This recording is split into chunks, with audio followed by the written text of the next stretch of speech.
परम सच्चिदानंदमय आनंद समुद्र, प्रेम समुद्र, ज्ञान वैराग्य भक्ति ऐश्वर्य अनंत शक्तियों के स्वामी प्रभु श्री कृष्णचंद्र जी कृपा करके हम सबके परम कल्याण के लिए ऐसा अमृतमय उपदेश कर रहे हैं जिसे हम श्रद्धा विश्वास पूर्वक श्रवण करें, मनन करें, निष्ठा बनाएं, जीवन में उतारें तो हमारे कर्मों की परत जमी है, जिनको हम करोड़ों बार जन्म लेकर भोगे तो भी नहीं काट सकते।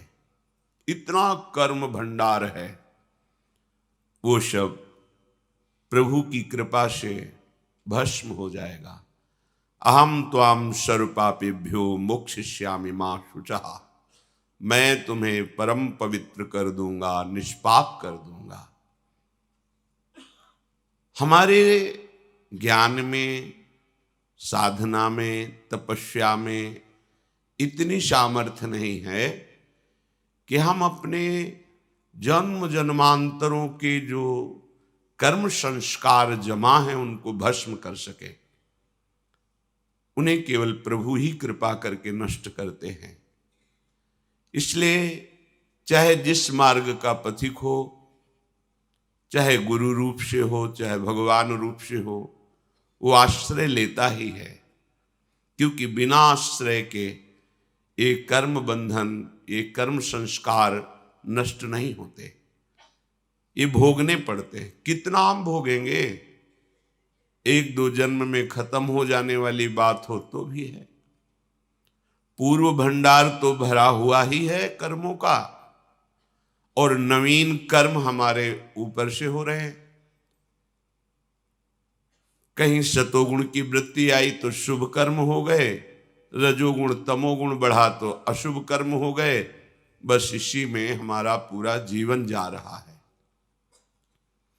बिना भगवद आश्रय लिए हम शुभ अशुभ कर्मों के जाल से मुक्त नहीं हो सकते। जैसे तूफान आ रहा हो तो बहुत बड़े गिरी का, पहाड़ का आश्रय ले लो तो बच जाओगे।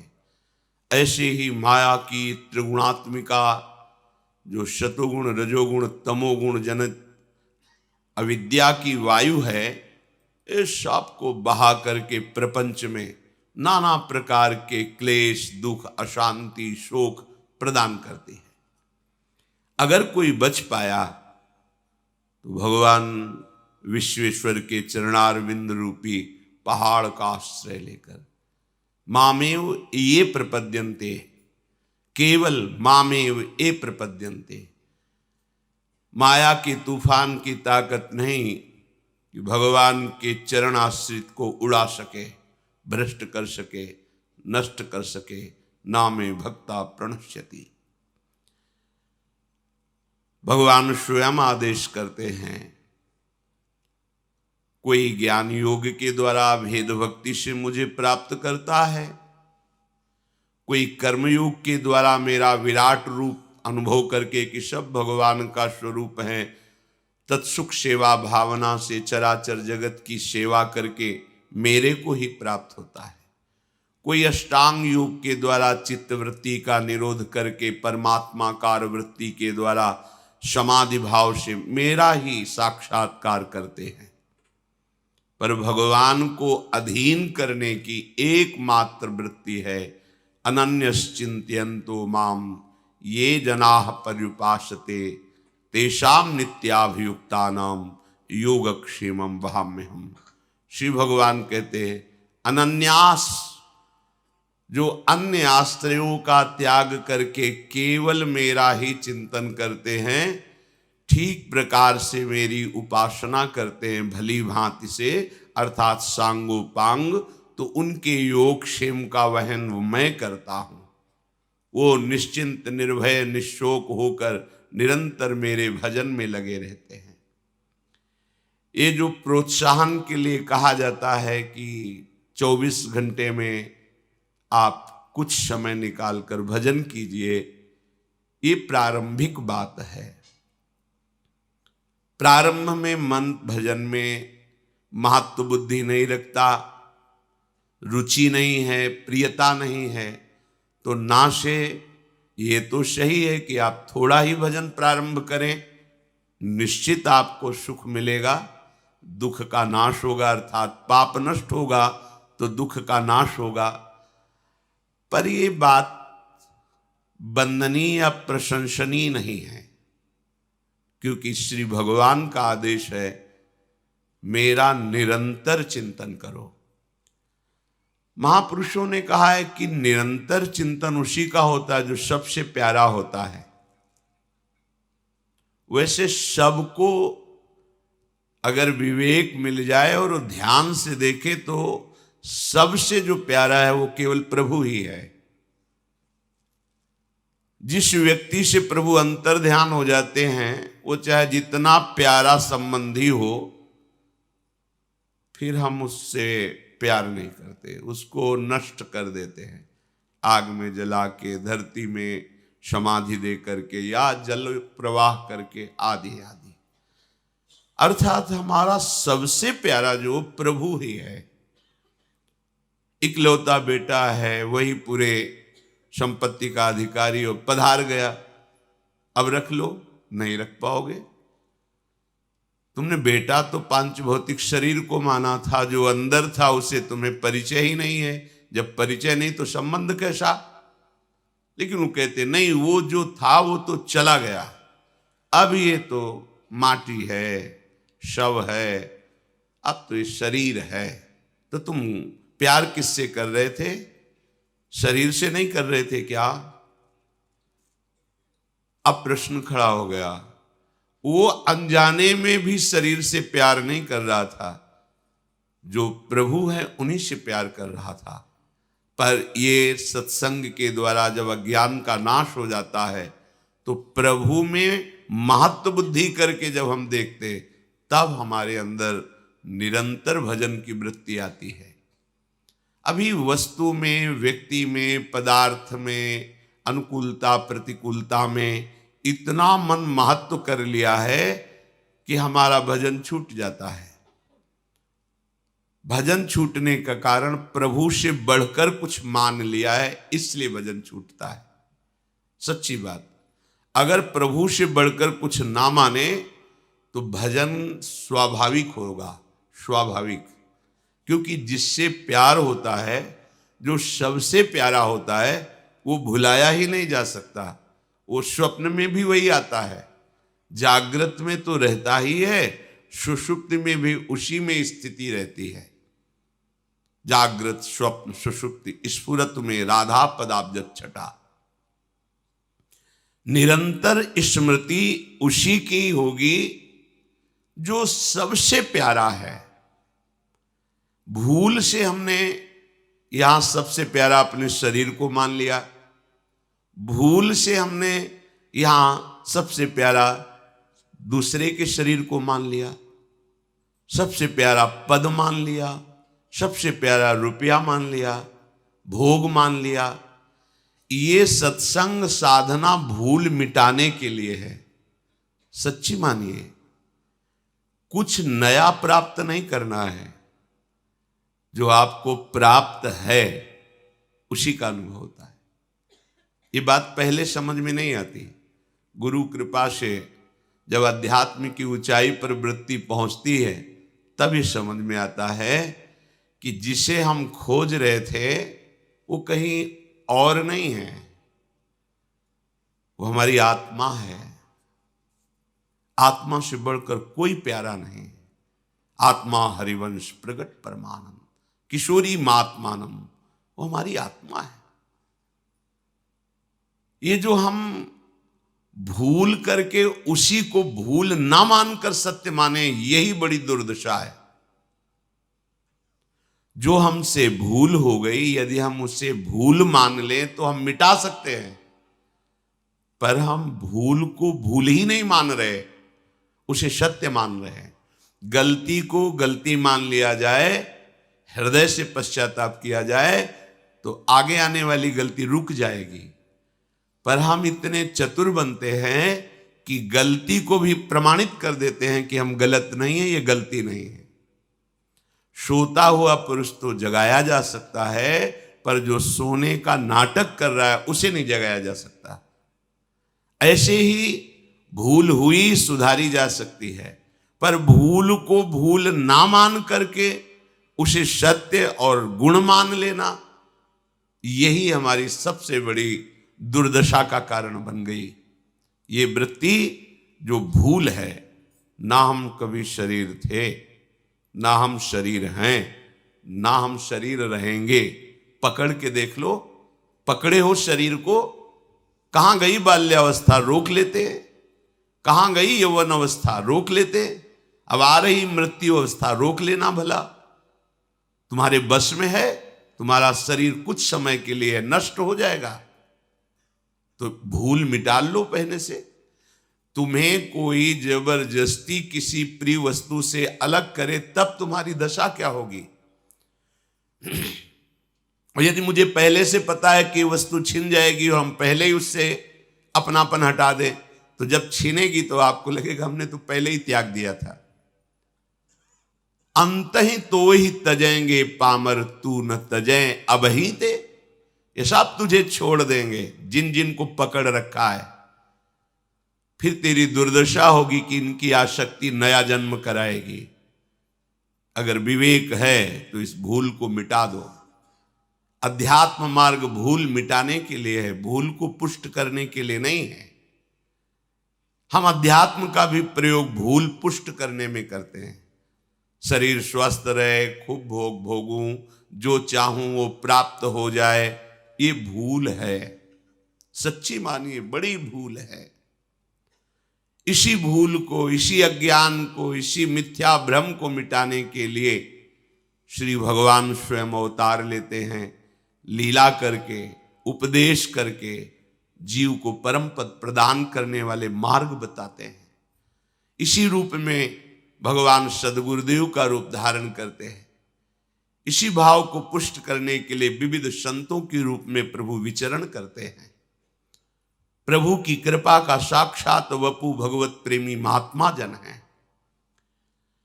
तो ये जो कहा गया है कि थोड़ा समय आप भजन में दीजिए, ये आपको केवल लगाने के लिए कहा गया, नहीं तो भगवान का आदेश है निरंतर भजन करो।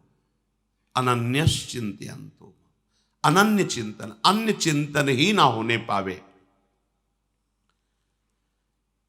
कुछ घंटे यदि हम सांसारिक कार्यों में तन्मय हो गए तो पूर्व वृत्तियां संसार में रहने के कारण जो थोड़ा समय भजन में देते हैं, उस समय भी भले अंगुली पे माला चले, हो सकता है जिह्वा में नाम भी उच्चारण करो, लेकिन आपका स्मरण संसार ही रहेगा। और माला चलाने का, जिह्वा से नाम जपने का फल है स्मरण, भगवद स्मृति। गोपीजनों की महिमा शास्त्रों में परमहंसों के द्वारा वंदना करते हुए पाई गई। बड़े बड़े सुखदेव जी जैसे परमहंस गोपी चरण वंदना, उनकी महिमा का गान किया। क्यों? क्योंकि उनकी बाह्य क्रियाएं भले सांसारिक दिखाई देती हो, लेकिन उनका चिंतन सांसारिक नहीं है। बाह्य क्रियाओं में जैसे या दोहने अवहनने मथनोपलेप प्रेंखेंखनार्भरुदितो क्षण मार्जनादौ गायन्ति चैनमनुरक्त धियोऽश्रुकण्ठ्यो धन्या ब्रजस्त्रिय उरुक्रम चितयाना। धन्य है ये ब्रजवासी युवती जन, गोपी जन। ध्यान दीजिए, इनकी क्रियाएं व्यवहारिक दिखाई दे रही। क्या? ये गाय दूह रही है, लेकिन श्री कृष्ण समाये हैं इनके मन में, इनके नेत्रों में। आज इतना मीठा दूध निकले, सुंदर दही जमे, उसका बहुत ही कोमल मक्खन बने और मेरे लालजू, मेरे कृष्णचंद्र जू आए और मैं जैसी भावना करती हूं वैसे ही माखन पावें। मेरे कृष्ण आज जब दुग्ध पान करें इस गाय का तो बहुत स्वादिष्ट और मीठा लगे। पूरी भावना श्री कृष्ण में मुरारी पादार्पित चित्त वृत्ति। या दही मथते समय प्रभु की लीलाओं का गायन कैसे करे? अश्रु प्रवाह करते हुए। मनुरक्त धियोश्रु कंठ्यो, कंठ से मधुर ध्वनि में गान कर रही हूं, आंखों से अश्रु चल रहा है और क्रिया व्यवहारिक है। घर को बुहारते समय, सोहनी झाड़ू लगाते समय, लीपते समय, बालकों को दुलार करते समय, या जो भी क्रियाएं, रसोई अमोनिया करते समय, धान कूटते समय, वो परम पवित्र प्रभु श्री कृष्ण में अपने चित्त को जोड़े हुए रहती है। श्री कृष्ण स्मृति में तन्मय रहती। देखो क्रियाएं क्या हैं और हमारी स्थिति क्या है। अगर हम ठाकुर सेवा भी कर रहे हैं, प्रगट में क्रिया भागवतिक है, तो हमारा चिंतन कहां हो रहा है, स्मृति किसकी हो रही, ये बात देख रही है। हमारे हाथ में माला है, हमारी स्मृति कहां है। सब साधनों का सुंदर फल महापुरुषों ने वर्णन किया है, स्मृति। एतावान योग आदिष्टो मच्छिष्य शनकादि भी क्या सर्वतो मन आकृष्य मय्याधाविष्यते यथा। प्रभु श्री कृष्णचंद्र जी कहते हैं, हमने अपने शिष्य शनकादिकों को उपदेश किया है कि योग का सबसे बड़ा स्वरूप क्या है। सब जगह से अपनी चित्त वृत्ति को खींचकर मेरी स्मृति में लगा देना। शक्रिन मनः कृष्ण पदारविंदयोर निवेशितम तदगुण रागी यैरिह न ते यमं पास भूतंच तद्भटान स्वप्नेपि पश्यन्त्यपि चीर्ण निष्कृताः। इह संसारे यही पुरुषै तद्गुण रागितस्य भगवतः श्री कृष्णस्य गुणेषु रागोनुरागोस्ति अस्य वेत्ति गुणानुराग मनहंतः करणम सकृत कृष्ण पदारविंदयोः एक बारमपि श्री कृष्ण भगवतो वासुदेवस्य पादारविंदयोः चरण कमलयो निवेशितम परमार्थता। क्या परमार्थ का स्वरूप है? एक एक वृत्ति सकृत मनः कृष्ण पदारविंदयोः, प्रभु में जा रही क्रियाएं, चाहे वो सांसारिक व्यापार हो, नौकरी हो, किसानी हो, घर गृहस्थी के कार्य हो। ये घंटे 2 घंटे वाले भजन की बात नहीं हो रही, ये भगवान के आदेश पालन की बात हो रही। एक एक वृत्ति प्रभु में लगा दी गई।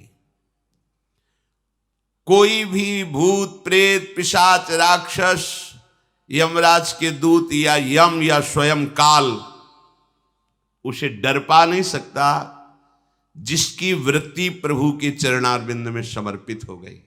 ये जीवन का परमार्थ का परम लाभ है, ये फल है। कुछ भी कार्य कर रहे हैं, नाम चल रहा है निरंतर, भगवद स्मृति है। चाहे वो गृहस्थ हो या विरक्त हो, यहां इस बात की चर्चा नहीं है। भगवत प्रेम में गृहस्थ विरक्त की चर्चा नहीं होती, उसमें अनुरक्त की चर्चा होती है। तुम्हारा मन कहां अनुरक्त है? अगर प्रभु के चरणों में अनुरक्त है तो तुम महात्मा हो, चाहे गृहस्थ हो या विरक्त हो। स्वप्न में भी कोई दैवी शक्ति, कोई विघ्नकारी देवता उसको भय प्रदान नहीं कर सकता। जागृत की तो बात जाने दो, जिसके हृदय में भगवत चिंतन है। मारे घूम रहे लोग कैसे दुख निवृत्ति हो, स्वप्न में भी तुम कभी दुख निवृत्त नहीं कर पाओगे भागने से। कर्म तुम्हारे आगे ही खड़ा रहेगा, चाहे जहां भाग के जाओ। इस कर्म का विनाश करना होगा। जो शुभ अशुभ दुर्ग विध्वंस बल तब जयति जयति जग उच्चरे, उसी की जय होगी, जय होगी जो अपने किए हुए कर्मों का नाश कर दे। वो केवल एकमात्र श्री भगवान करते हैं। हमारा एकमात्र कर्तव्य केवल भगवत स्मरण करना है। अगर हमारे हृदय में संसार का चिंतन हो रहा है और वाणी प्रभु के नाम में है, तो आगे चल करके वो चिंतन नष्ट हो जाएगा, स्मृति जागृत हो जाएगी। पर भजन अभी जैसा होना चाहिए वैसा नहीं हो रहा है। भजन तभी रंग लाएगा जिनका नाम जप कर रहे हैं, उन्हीं का हम ध्यान कर रहे हैं, एक एक वृत्ति उन्हीं के चरणों में लगी हुई है। एतावान सांख्य योगाभ्याम स्वधर्म परिनिष्ठया जन्म लाभा परहा पुंसा मनते नारायण स्मृति है। अष्टांग योग का, वेदांतदर्शी ज्ञान का, स्वधर्माचरण का एक ही फल है कि भगवान श्री हरि की स्मृति जागृत हो जाए। स्मृति, याद, ये क्रिया नहीं है, ये हृदय का विषय है। अपने प्यारे की प्रतिपल स्मृति आ रही, कभी रूप की स्मृति में, कभी नाम की स्मृति में, कभी लीला की स्मृति में, कभी सेवा की स्मृति में। सांगोपांग चित्त की वृत्ति एकमात्र अपने आराध्य देव में।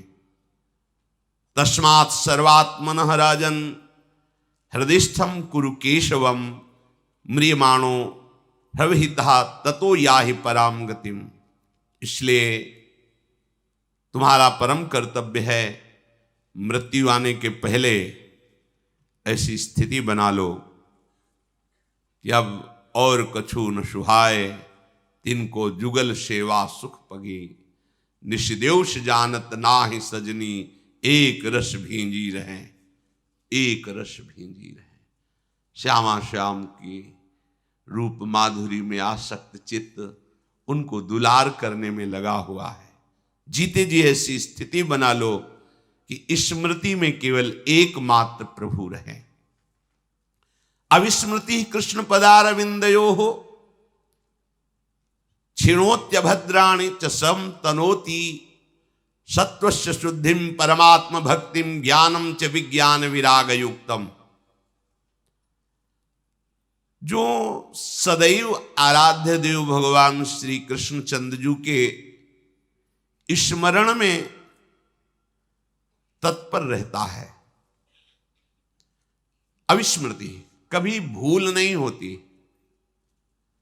उसके हृदय में ऐसा दिव्य ज्ञान प्रकट होता है जो ज्ञान शास्त्रों के पढ़ने से भी नहीं आता है। अनुभूत ज्ञान प्रकट होगा, परम हृदय में शांति होगी, कोई भी अमंगल का भय नहीं रह जाएगा। उसके हृदय में दिव्य वैराग्य और प्रभु से प्रेम, अनुराग, परवैराग्य और प्रभु से अनुराग, ये सब कुछ प्राप्त हो जाएगा। दिव्य ज्ञान, दिव्य वैराग्य, दिव्य भक्ति, सब अनुभव किसको? जो अविस्मृति है।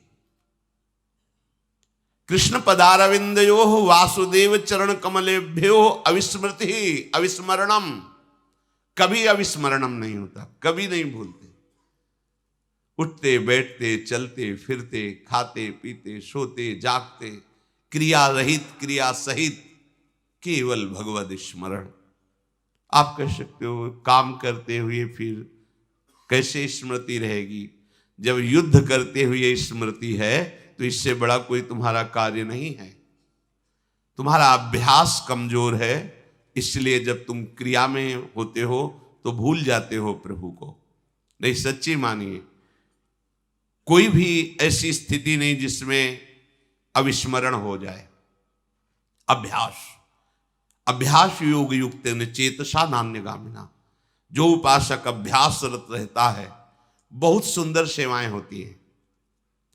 देखा है, कोई भी कार्य करोगे बहुत सुंदर कार्य होगा, क्योंकि मन एकाग्र है, शांत है, प्रसन्न है, और भगवत प्रसन्नता के लिए सारे कार्य कर रहा है वो, और भगवत स्मृति में है, उसके हर कार्य पूजा होती है। कुछ भी कार्य करे बड़ी दिव्यता होती है उसके कार्य में, जो भगवत स्मरण परायण। और जो प्रभु से अपना संबंध नहीं रखता, उसकी पूजा भी आराध्य देव को देख के ही पता चल जाता है कि कैसी पूजा होती, कैसी सेवा होती है। उदास वृत्ति दिखाई देती है आराध्य देव में। और जब आपकी भावपूर्वक संबंध से सेवा होती है, तो मुख कमल खिला हुआ सेव्य का एक दर्शन में पता चल जाता है सेवक कैसा है, स्वामी को कैसे रिझाता है। एक उसमें बुद्धि लगाने की जरूरत नहीं होती। प्रेमियों के नेत्र पड़े कि पता चल जाता है आप अपने ठाकुर को कितना दुलार करते हैं। विद्या तपः प्राण निरोध मैत्री तीर्थाभिषेक व्रत दान जप्यैः नात्यंत शुद्धिम लभतेन्तरात्मा यथा हृदयस्थे भगवात्यनन्ते। चाहे जितना बड़ा विद्वान हो, तपस्वी हो, प्राणायाम परायण हो, जीवों की दया करने का स्वभाव हो, तीर्थ स्नान करने वाला हो, बड़ा व्रत रखने वाला हो, खूब दान देने वाला हो, आदि आदि, वैसे हृदय की पवित्रता नहीं होती जैसी भगवान की स्मृति से होती है। स्मृति एक हृदय में मधुर मधुर पीड़ा सी हो रही है, और प्रभु की याद छाई हुई है। ये अध्यात्म का फल है, ये प्रारंभ नहीं है, ये बड़ी ऊंचाई की बात है। थोड़ी थोड़ी देर में एक विकलता सी है, कुछ अच्छा नहीं लग रहा, बस स्वाभाविक जैसे सब नदियां दौड़ती हुई समुद्र से मिलने के लिए व्याकुल हैं, ऐसे एक एक वृत्ति, एक एक इंद्रिय, अंतःकरण का एक एक करण प्रभु के लिए व्याकुल है। स्मृति ये बहुत ऊंची स्थिति है। इसी स्मृति के प्राप्त करने के लिए सब साधन है। ज्ञानी जन सब विस्मरण करके आत्मस्मरण में, आत्मस्वरूप में, रमण में संतुष्ट हो जाते हैं, द्वंद्वों से मुक्त हो जाते हैं, परमानंद में निमग्न हो जाते हैं। भक्तजन इसी स्मृति को प्राप्त होकर सिद्ध हो जाते हैं। निरंतर भगवत स्मृति, ये बहुत बड़ी बात है। ये ऐसी स्थिति है कि क्रियाएं बिल्कुल आपको दिखाई दे सकती है संसारिक, लेकिन स्थिति श्री भगवान में है। बहुत सी ऐसी साधन क्रियाएं हैं जो भागवतिक है, लेकिन स्थिति संसार में है। भोगों की चाह, रुपये की चाह, मान सम्मान की चाह, ये सब मायाकृत है, ये शरीराभिमान के अंतर्गत ही है। क्रियाएं दिखाई दे रही, संसारिक स्थिति भगवान में है। तो इन सब का जो भगवान वर्णन करते हैं कि विद्या, तपस्या, प्राणायाम, जीवों पर दया, तीर्थ स्नान, व्रत, तपस्या, जो भी आदि आदि, ये सब कर रहे हैं और भगवत स्मृति नहीं, तो मानो ये सब व्यर्थ हो गया।